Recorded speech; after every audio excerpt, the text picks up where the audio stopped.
Let's talk about Rilindja Kombëtare, in English, the Albanian National Awakening, which was a period of cultural and political awakening that aimed to promote Albanian national identity and independence from the Ottoman Empire, but also all other outside influences. There's debate as to when it first began, as the roots of the movement can be traced back to around 1830 with the massacre of the Albanian Beys. This was when around 500 Albanian leaders were killed by Ottoman forces and disarmed,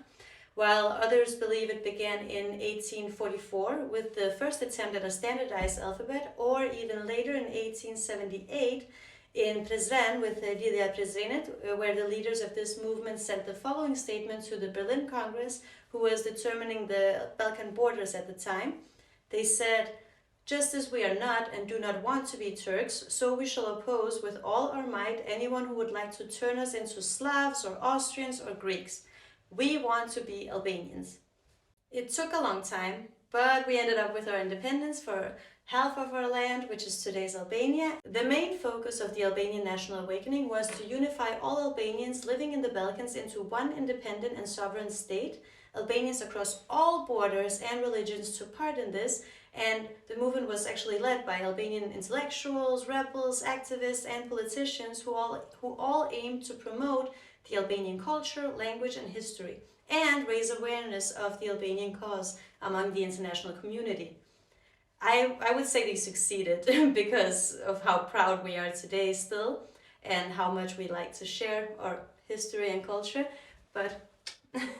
the movement was characterized by numerous noteworthy events and people, and while it is impossible for me to mention them all, some of the most significant moments include the formation of Rilindja Prizrenit, League of Prizren, and Rilindja Pes, League of Pea. The inception of the first Albanian newspapers and schools were very important as well, and of course the Congress of Manastir in 1908, which aimed to standardize the Albanian alphabet. There were also many people who support this movement, and you might know a lot of them. This includes Ismail Cemali,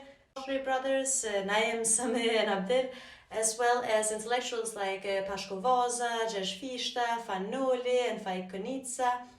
There were also many Albanians living in Bulgaria, Egypt, Romania, and the United States, and especially the Alberish community in Italy, who were among the main drivers of this movement.